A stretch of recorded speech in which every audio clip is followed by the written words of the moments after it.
Salut à tous les amis, j'espère que vous allez bien. Aujourd'hui on se retrouve pour une nouvelle vidéo et aujourd'hui on va parler de mon trafic d'occasion. Oui, et ce coup-ci on va pas le réparer, enfin si un petit peu, mais je vais vous faire découvrir une panne que j'ai une petite idée d'où est-ce que ça se trouve et on va la découvrir ensemble et j'espère avoir de quoi la réparer. Alors en fait sur mon trafic d'occasion, qu'est-ce que j'ai comme problème? Et bah tout simplement quand je tire dedans. Donc quand je l'emmène au-delà de 4000 tours, alors très clairement ce n'est pas quelque chose qu'on fait régulièrement avec un diesel, 4000 tours surtout avec un utilitaire. Donc si je conduis en dessous les 4000 tours, j'ai absolument aucun problème et je déclenche absolument aucun problème. Sauf que j'ai voulu voir s'il fonctionnait correctement et je me suis dit, on va tirer un peu dedans, moteur chaud. Et à chaque fois que je tire donc moteur chaud dedans, et bah j'ai tout simplement passé 4000-4200 tours, un voyant qui arrive contrôler votre injection. Alors que l'injection fonctionne parfaitement, je n'ai pas de pollution anormale, je n'ai pas de fumée noire, je n'ai pas de perte de performance, du moins que j'ai remarqué depuis que je l'ai. Mais j'ai ce problème-là qui apparaît depuis maintenant 15 jours. Donc, problème très bizarre, je passe la valise dessus et là, ça me dit problème sur le filtre à particules. Donc, problème de capteur de pression de filtre à particules. Donc, qu'est-ce que ça veut dire? Ça veut tout simplement dire qu'il y a une anomalie sur le système de filtre à particules et qui met en sécurité l'injection. Alors, je ne suis pas sûr qu'il la mette en sécurité parce que, comme je vous dis, je n'ai pas de perte de performance. Par contre, il vous remonte bien une anomalie au niveau du système d'injection parce que quand il y a un problème au niveau du filtre à particules, il modifie tout simplement l'injection. Bref, ça, c'est pas trop le sujet de la vidéo. Mais en gros, il me dit anomalie capteur de pression du filtre à particules. Donc comment fonctionne un filtre à particules? Dans le filtre à particules, vous avez tout simplement une céramique dedans, un petit nid d'abeille entre guillemets, qu'on pourrait apparenter à un catalyseur. Je dis bien apparenter parce que le catalyseur c'est du métaux alors que le filtre à particules c'est une espèce de céramique qu'il y a dedans. Qui va, une fois le catalyseur à température de fonctionnement, donc je crois aux alentours de 400 degrés si je dis pas de bêtises, récupérer les particules fines, ce qu'on appelle un filtre à particules, parce qu'il récupère les particules fines. Voilà un petit peu l'utilité du filtre à particules. Sur ce filtre à particules là, vous avez une sonde en amont et une sonde en aval. Qu'est-ce que ça veut dire? Ça veut dire une sonde avant, une sonde après ce filtre à particules là. Et en fait, vous avez un capteur donc, qui rejoint ces deux sondes là, qui va tout simplement dire si votre catalyseur, enfin si votre filtre à particules, autant pour moi, fonctionne correctement ou non en fonction d'une pression qu'il y a avant et après. Donc il va tout simplement mesurer une différence de pression. Quand vous avez un filtre à particules qui a une pression qui est dite proche de la pression atmosphérique, donc la pression atmosphérique c'est quoi? C'est la pression qu'il y a dans l'air habituellement, et bien tout simplement votre injection détecte un défaut, votre DME détecte un défaut sur le filtre à particules, et en gros vous dit que votre filtre à particules est soit colmaté, soit bouché, soit HS, voilà, ou que l'une de ces sondes là, comme je vous l'ai dit, est défectueuse. Donc actuellement on a un petit peu ce problème là. Comme vous le savez, ce trafic que j'ai acheté n'a pas tourné depuis 2 ans, il a 320 000 km et il a fait quand même beaucoup d'autoroutes. Donc j'ai que très peu de doutes sur le fait que le filtre à particules soit bouché, surtout qu'il fonctionne quand même parfaitement. Donc je ne vois pas pourquoi le filtre à particules serait bouché, même si c'est une hypothèse à prendre en compte. Par contre, sur ces deux petites sondes, en fait, elles sont reliées tout simplement. Donc il y a une grande tige en métal généralement, donc la sonde quand même a un bon bout métallique, mais après ce qui fait la continuité de cette sonde-là, donc en fait c'est des petits capteurs qui remontent de l'air tout simplement jusqu'à un capteur électronique. Ces petits capteurs-là, donc ces petits tuyaux-là, finissent en général en tout simplement caoutchouc. Sachant qu'ils sont très proches du filtre à particules, le filtre à particules se régénère aléatoirement de temps en temps, donc il monte à plus de 600 degrés pendant une régénération qui dure 30 minutes. Donc généralement on a ces petites durites qui, avec le temps, cuissent, etc.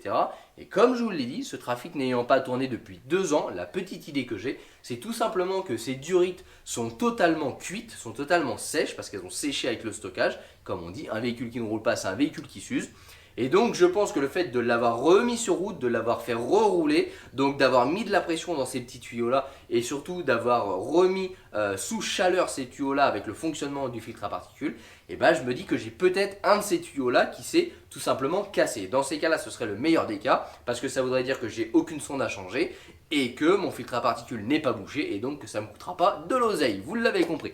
Donc les amis, on passe tout de suite sous le trafic d'occasion avec encore une fois un magnifique confort et on va aller vérifier un petit peu ces deux petites durites, voir si c'est ça qui est fautif ou alors si bah, tout simplement je suis bon pour payer un filtre à particules qui va nous coûter très cher. Alors très clairement si c'est ce cas là, on dénichera une société qui est spécialisée dans le nettoyage de ces filtres à particules là parce que oui ça se nettoie.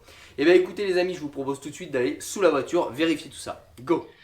Bon et bien les amis, avant d'attaquer quoi que ce soit sur la voiture, je vais d'abord vous montrer le code erreur que j'ai à la valise. Donc là, on met le contact, tac, on retire le cache ici. On met notre valise au BD. Voilà. Et là, on va venir tout simplement regarder ce que nous avons. Donc là, Renault. Tac. On se connecte.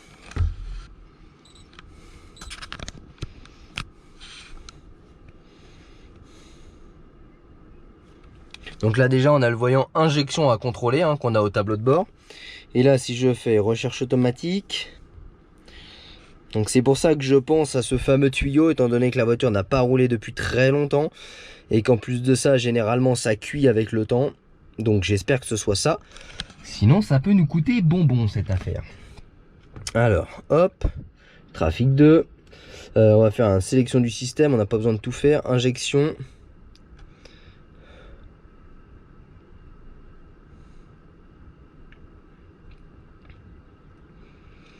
Ok, donc là on fait lire les codes erreurs. Et en fait on a deux codes erreurs qui reviennent. Donc cohérence, information, multiplexée, etc. Donc ce code là, généralement quand j'ai des codes multiplexés sur des valises professionnelles, je n'en tiens même pas compte parce que généralement, comme ça le dit, ça vient du multiplexage. Et donc ce n'est pas la cause du problème, c'est généralement une incidence d'un autre problème. Par contre le deuxième code qui lui, capteur pression relative, filtre à particules, incohérence active des données. Donc ça veut dire que techniquement il y a bien des données qui sont prises en compte. Donc c'est pour ça que je pense que le capteur fonctionne encore. Mais par contre il y a une incohérence. Donc c'est là où je pense que ça vient des durites. Dans le sens où si la pression avant et après est égale à la pression atmosphérique, dans ces cas-là effectivement il comprend une incohérence. C'est ma petite idée. Donc les amis, on passe tout de suite sous la voiture voir ce qui se passe. Et ensuite si c'est ça, et ben on réinitialisera à la valise le voyant, voir si ça revient. Bon les amis, on se retrouve sous le véhicule, donc je rampe jusqu'au filtre à particules qui se trouve ici. Donc là nous avons le filtre à particules, alors je m'excuse, j'ai pas beaucoup de recul hein, et en plus il est assez balèze sur cette voiture là. Donc là on a le filtre à particules. Alors hop, on a le premier capteur qui se trouve juste ici au bout de mon doigt, vous voyez. Et l'autre doit se trouver, donc là on a la sonde. Et on doit en avoir un autre après catalyseur qui doit se trouver quelque part, ah voilà, ici. Enfin après catalyseur, après filtre à particules, vous m'avez compris. Donc on a un ici, vous voyez le tuyau en ferraille, il va jusqu'à là-bas, donc je ne vois pas le tuyau en caoutchouc. Et celui-ci, il se trouve ici, hop, et il va direct au caoutchouc. Et on a le capteur de pression qui lui se trouve derrière la plaque, au bout de mon doigt là-bas, on a du mal à le voir. Vous voyez peut-être la petite prise grise ici. Donc là, ma première idée, c'est simplement qu'on a ces tuyaux là qui sont abîmés. Et là... voilà, déjà il s'effrite totalement. Ah bah oui, bon bah voilà, on a la panne. Là il est totalement coupé ici. Là vous le voyez. Vous voyez comment il s'effrite, j'en ai plein les mains. Et en fait bah voilà. Et le tuyau est censé aller là jusqu'au capteur. Et là bon bah, je vais l'arracher tout simplement, voilà. Il est totalement cuit. Totalement cuit, il s'émiette en morceaux, j'en prends plein avec le vent. Donc là je vais tout simplement essayer d'accéder jusqu'au capteur là-bas pour pouvoir déconnecter. Donc je pense que je vais tout simplement tordre un petit peu le pare-chaleur parce qu'il est rifté, vous voyez, c'est des rivets qu'il y a, donc je peux pas le retirer. Donc je vais essayer de le tordre pour pouvoir passer la main et je le retordrai dans l'autre sens, ça se tord assez facilement. Donc là c'est parti. Alors je suis désolé, je vais peut-être pas pouvoir tout vous filmer. Voilà, là on voit le capteur au bout de mes doigts là-bas. Alors il doit tenir avec une vis de 10. Et ben écoutez, je vais le démonter, on se retrouve après. Bon voilà, les amis, on se retrouve. Alors je sais pas si vous voyez bien, hein. Comprenez que on se trouve par terre dans l'allée qui mène au garage, donc je n'ai pas grand confort et grande place pour vous placer les caméras. J'essaie d'améliorer ça, voilà. Donc là on va travailler par ici, si vous voyez. Je vais essayer de vous mettre un petit peu de lumière. Donc là on a vraiment le tuyau qui est complètement cassé, voilà, qui se trouve ici, qui va jusqu'au capteur. Donc on va essayer de le remplacer. Ouais, il est totalement bouffé. Bon, on va essayer de retirer le capteur pour pouvoir vous montrer ça un peu de plus près. Mais là j'en prends plein la gueule et je vous explique pas. Alors, le capteur il tient. Alors là il y a des foutus colliers qui sont sertis. Donc là on va pas avoir trop le choix, hein, il faut les dessertir. Voilà, on en prend plein la gueule.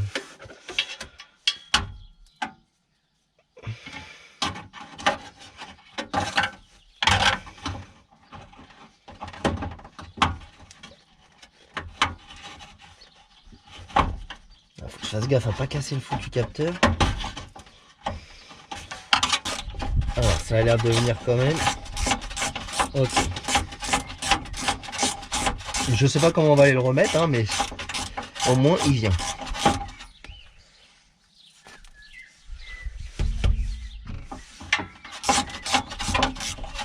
Voilà. Là je vais essayer de vous rapprocher. Hein. Vous voyez, j'ai démonté. Alors, hop. J'ai réussi à démonter le capteur qui est vissé là-haut. Et là j'ai le bout du rythme qui est en parfait état, alors que de ce côté-là elle est totalement, mais alors totalement pourrie, hein, vous voyez. Et là-haut par contre elle tient bien. Quand on veut pas que ça tient, ça tient. Donc là je suis en train de retirer tout ça. Alors, hop. Voilà. C'est bon. Donc là maintenant on va retirer le bout de durite côté filtre à particules. Et on va tout simplement remplacer. En espérant qu'il n'y ait que celle-là d'abîmée. Voilà, on a tout retiré. Maintenant on va remplacer ce bout de durite. On va recréer la même durite directement sur l'établi. Bon et bien les amis, on se retrouve sur l'établi. Donc là je vais tout simplement vous montrer l'état de la pauvre durite. Donc ça c'est de la durite que moi j'ai au garage. Donc là ça c'est côté filtre à particules. Donc vous voyez ça a totalement cuit. Et on dirait même que ça avait déjà été réparé parce qu'il y a une espèce de guidoline. Alors je ne sais pas si c'est là pour tout simplement protéger ou si ça a été réparé par le garage qui faisait l'entretien. Mais en tout cas c'est totalement bouffé. Si on tire, on voit que la durite est totalement cuite sur un bon 3-4 cm. Par contre côté capteur, alors là elle est encore nickel. Donc elle a été protégée par le passe-chaleur. Elle est bien souple, elle n'est pas du tout abîmée. Donc voilà la petite chose qui peut tout simplement vous foutre en rade votre filtre à particules et donc indirectement votre injection. Donc certains garagistes pourront vous changer le filtre à particules alors que finalement c'est juste la petite durite qui se trouve ici qui est totalement cuite et donc qui casse. Donc je vous dis il y a deux durites.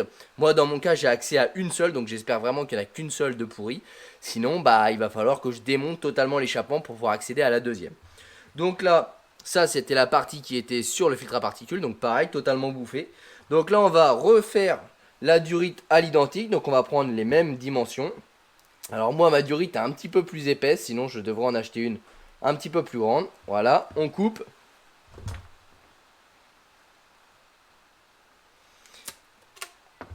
Donc là vous voyez que moi ma durite en diamètre intérieur ça doit être kiff kiff, mais en diamètre extérieur elle est un peu plus grosse. Donc on verra bien.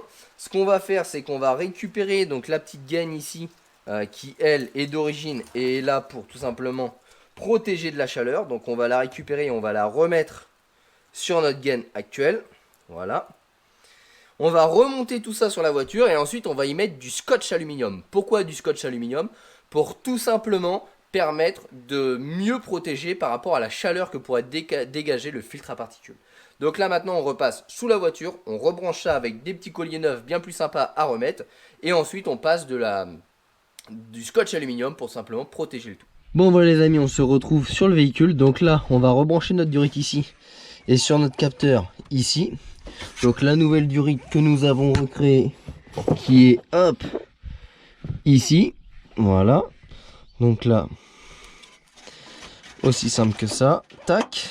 Et comme je vous l'ai dit, on va y ajouter donc du scotch alu. Du scotch alu c'est quoi? C'est ça. On trouve ça au rayon cheminée dans n'importe quel magasin de bricolage. Et en fait on va entourer ici pour simplement limiter la chaleur dégagée par le filtre à particules. Bon les amis, c'est le moment où j'ai besoin de mes deux mains, donc je vais devoir vous poser.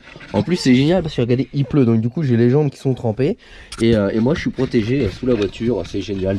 Des conditions de travail royales. Alors hop.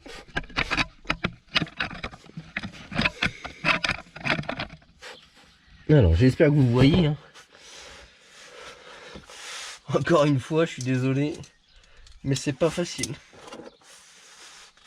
Donc là on va serrer le collier au niveau du capteur. Ensuite on va repositionner le capteur tant que j'ai la place.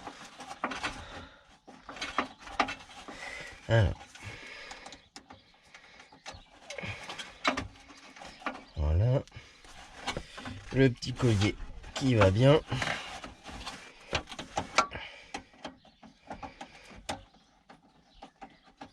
Donc là avant de remettre le tuyau sur le filtre à particules, on va venir remettre le petit boulon qui maintient notre capteur au-dessus.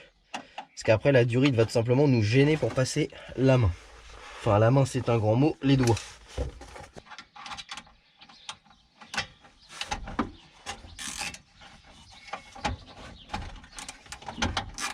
Et maintenant, on va pouvoir remettre la durite côté filtre à particules. On serre le tout. Donc là, si je vous montre, hop, tac, vous voyez, j'ai replacé le capteur qui se trouve là-haut, là, hop, si vous voyez, juste là-bas. Ma durite revient ici et ici. Donc là, je vais enrouler ici du scotch aluminium pour tout simplement protéger de la chaleur qui va monter, qui va venir toucher notre durite. Donc c'est parti. Et en plus, ça se coupe à la main. Voilà. Donc là, on vient mettre ça comme ceci. Voilà. Donc là, plus ça chauffe, plus ça colle, hein, ça. Donc vous embêtez pas à faire un truc propre de propre, hein, ça va tenir tout seul. On en met un d'un côté, un de l'autre. Et ça bougera pas. Bon, bah voilà les amis, la réparation, elle est terminée. Donc là, vous voyez, j'ai mis du scotch alu du départ jusqu'à toute la partie en fait qui est juste au-dessus, jusqu'à ce que ça aille derrière le pare-chaleur. Donc maintenant, bah, il va tout simplement nous rester à effacer le code erreur avec la valise professionnelle et à tout simplement aller faire un essai sur la route, voir si le problème revient. Bon les amis, ça y est, on se retrouve. Donc finalement, c'était bien le tuyau sur lequel je pensais. Donc j'espère que le deuxième n'est pas dans le même état parce qu'on n'y a pas accès. Sinon, on sera obligé de tomber tout simplement le filtre à particules, donc un morceau d'échappement. Et bien écoutez les amis, on reprend notre valise où on s'est arrêté. Donc on remet le contact. On refait une lecture des codes. Donc là, visiblement, on va être toujours, voilà, il y a toujours nos codes erreurs parce qu'on les a pas effacés. Donc là, on va revenir en arrière. On va faire effacer les codes erreurs. Oui. Effacer, on vérifie en faisant une lecture qu'ils n'y sont plus. Donc là, il n'y a plus de code erreur. On va démarrer le véhicule, voir si le voyant revient. Donc le voyant revenait, je vous ai dit, hein, quand je faisais à peu près plus de 4000 tours minute, 4200 tours minute, hop, j'avais un défaut d'injection. Donc là, on va aller ouvrir le portail, on va aller rouler un petit peu pour faire chauffer le moteur avant de lui tirer dedans, bien évidemment. Donc là, on va rouler une petite dizaine de kilomètres. Une fois que l'huile sera à température, on va tout simplement faire une grosse accélération au-delà des 4200 tours minute, voir tout simplement si notre voyant revient et ensuite interroger à la valise, voir si on a une erreur, voir si c'était la seule durite la cause du problème ou alors s'il se cache quelque chose d'autre. Et bien écoutez les amis, go, on va rouler un petit peu.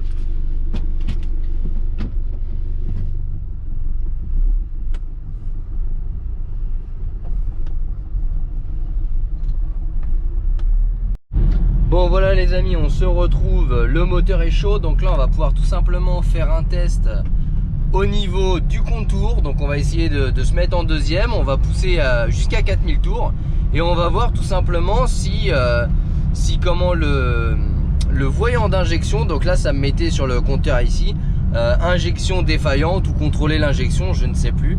Donc on va voir s'il revient tout simplement. Donc là on va ralentir, il n'y a personne derrière. On va se mettre en deuxième pour pas dépasser les vitesses légales. Donc là c'est parti. Voilà, donc là quand j'arrivais ici, hop, il me mettait instantanément défaut d'injection. Et là en l'occurrence, ça ne revient pas. Donc ça semble réparé et donc ça semble ne pas être ni le FAP ni la seconde durite. Donc c'est top. Bon et bien les amis, ça y est, on se retrouve. Donc là on est de retour à la maison, le moteur est toujours fonctionnel. Donc j'ai répété 3-4 fois la même accélération que j'ai fait tout à l'heure avec vous à la caméra pour vraiment essayer de redéclencher le défaut. Il ne s'est pas redéclenché. Donc ce coup-ci c'est bon, c'est réparé. On va faire quand même un petit contrôle avec la valise, voir si on n'a pas des codes erreurs qui ne seraient pas notifiés. Là en l'occurrence c'est pas le cas, on n'a plus du tout de code erreur. Donc là on peut considérer que la réparation est terminée.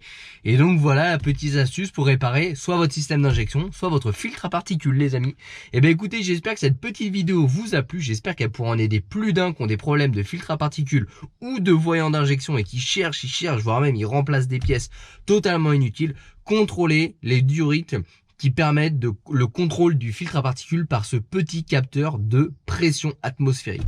C'est pas grand chose, vous voyez, ça m'a absolument rien coûté. Dans le pire des cas, un bout de durite comme ça vaut 6 € chez Noroto et 2 colliers. Donc c'est une réparation à moins de 10 € qui peut Si vous trouvez pas cette panne là, vous coûtez très cher, parce que ça peut vous faire aller changer des injecteurs, un filtre à particules. Voilà, si vraiment on cherche à l'aveuglette, ça peut vite coûter très cher.